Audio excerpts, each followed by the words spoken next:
Welcome back to Range Anxiety. We're out in the wild today, as you can see. We're outside the front of POWERTECH Tuning, where we do all of our range anxiety work and where I do most of my work when I actually work. And we're going to give you a bit of a workshop to it. It's something a bit different. There's no Bob today, which is good because he's kind of quite boring, the dud. He will be back fairly shortly though. And we're just showing you today, this is what it looks like when we open up in the morning. We've got like high security setup here, electrified fences, auto gates, really quite cool. And we're just going to run you through some of the things that would actually happen here in a normal day. So let's open the gates and take a look inside. Check this out. Whoop, that's a Nissan Leaf key, wrong key. Try this one. Hopefully it's open sesame. So I'll get the idiot videographer and we'll drag him through and we'll just show you what it is that we do every day.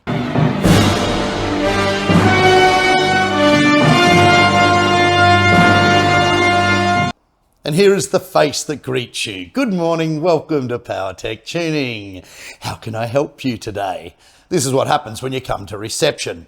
Well, this is what we'd like to think happens. Now, before we go on today, I've got to mention today's sponsor. This episode is brought to you by Smart Swing, an incredible golfing device that fits to the back of your club, designed by my business partner, John Munro, made of aluminium and coated with actual gold. You will tell when your backswing's wrong by clipping this to your club. When you go back, it goes, and when you go forwards, it goes, 5,000 in stock, ready to go right now. Yours with 3 more for free for only $19.99. Anyway, enough of that. Yeah, so this is what happens. You've all seen the showroom area. That's reception. Behind is my office. It's got the Sopranos on the wall. I'm a big fan of Big T. You know, I like some of his family values. And it's just a good little setup. I get to see what goes on. I get to see and deal with the cars out here, and I get to deal with the public. Gareth is hiding in his little alcove in there. He doesn't like the camera. He doesn't want any ID on him. Fair enough, I suppose. Yeah, and does his job in there. But really, where all the action happens is not in the showroom where we film, but more to the point out here. There. And while you're waiting for your vehicle to be professionally tuned, you can wait, even though we don't particularly like it or encourage it, you can wait in our wonderful waiting area. Beautiful leather lounge, fantastic Scamati 125 scooter there to ogle over, some excellent Nespresso compatible coffee making facilities, and of course you get the chance to sit behind my office and talk to me. Also, you can enjoy some of the handcrafted artwork, original watercolors that we have here that were courtesy of my father, actually. Yeah, it is quite ambient in here and we really enjoy it. And could you shut up, please, Gareth? Thank you. And here is the workshop area. As you can see, it's quite big. And even though I'm quite small, I do look smaller than normal. It's a big workshop. We've got 1, 2, 3 hoists, 2 2-posters and a 4-poster. We've divvied the workshop up into areas. Project cars up the back end. You'll see there's a McLaren 720S there that we're pulling down and doing some work on. Normal day-to-day, Commodore just about to go on in the middle. And the 4-poster we've affectionately termed Electric Avenue. No tribute to the great Eddie Grant and his famous track of the same name from 1983. Told you I'm old.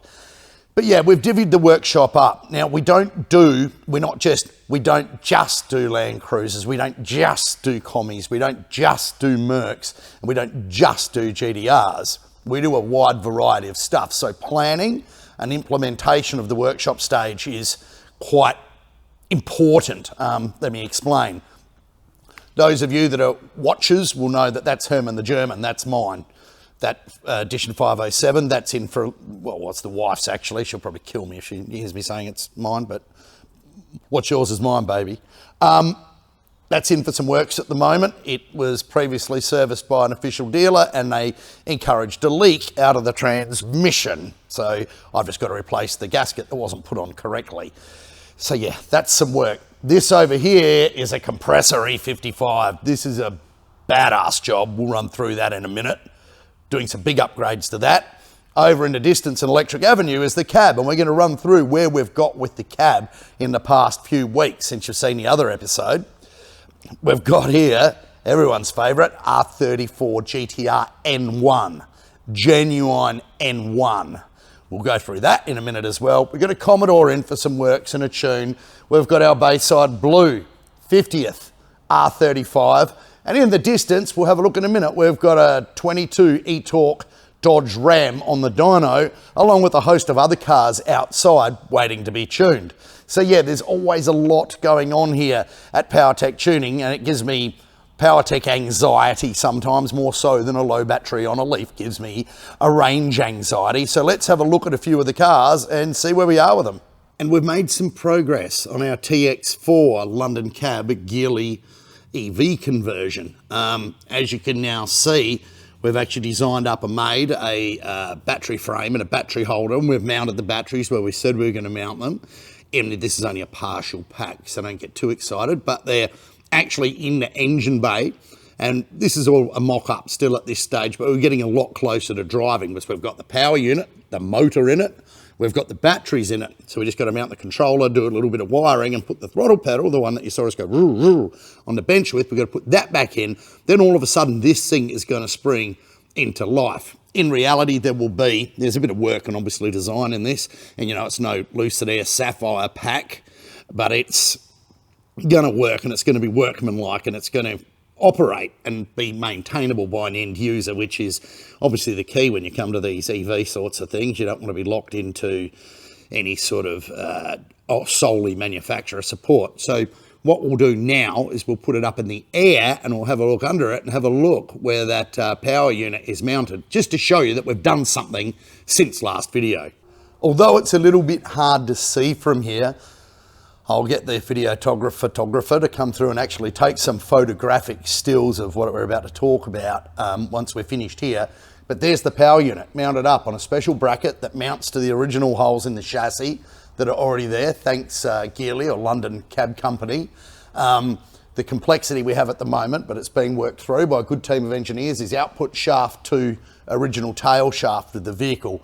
We're doing that too. So once we've got a good coupling there that has some dampening and obviously has a good torque rating and capability of absorbing NVH, so we don't want this thing to be like a blender to sit on. Thankfully, the EV motor itself is very, very smooth compared to the nasty VM Motori diesel that was in the vehicle. Gareth had a very interesting design concept here, and again, I'll get the... Oh, look, there's a car beeping at me. You get lots of beeps and noises around here from things. The controller, that's the cooling plate for the controller there that has water go through it, and the controller's mounted upside down, giving a very short cable run to the Hyper 9 power unit. See, they always like to talk to me, these cars. It will stop in a minute. If not, just enjoy the melody of tuning. So yeah, it is all looking pretty good under here, and it is going to make a lot of sense, and it is going to work really, really well, we hope.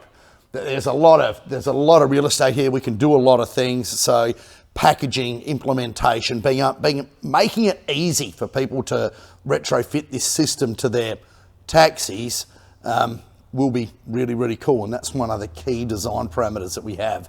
So all right, on with the next thing. How's this bad boy? They're getting a bit old now, but they're kind of cool because they're a flat out classic. The E55 Mercedes AMG compressor. V8, 5.5 litre.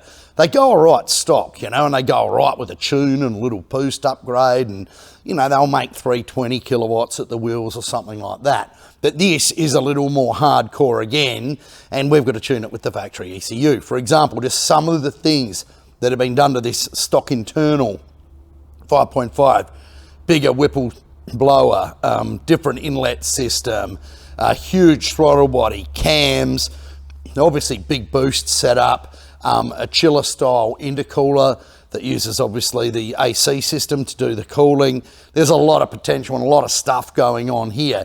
Good news is these engines are pretty tough, you know, tough as nails kind of thing, but tuning it with the original ECU, because they're, you know, reasonably archaic thing, is going to take a little bit of doing, but it can be done. And that's why this car has ended up with us, because we know how to do this sort of thing. We know how to tune some old cars, old EFI cars, because we are old EFI people that were doing it way back then. But yeah, this will be a really cool job, and hopefully we can get on top of it, but no rush. It'll be done properly, and it will end up on the hub dyno giving its final numbers. As for the blue hose, we didn't fit that. That's actually part of the kit. We didn't actually even fit any of the kit or do any of the internal work.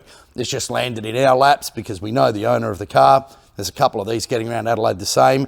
And yeah, we've been entrusted with tuning it because we look after cars and we do a nice job. And, you know, we're not kids and we're certainly not backyarders. Speaking of which, some of the cool stuff we get trusted with, it's time to move on to the next car over here.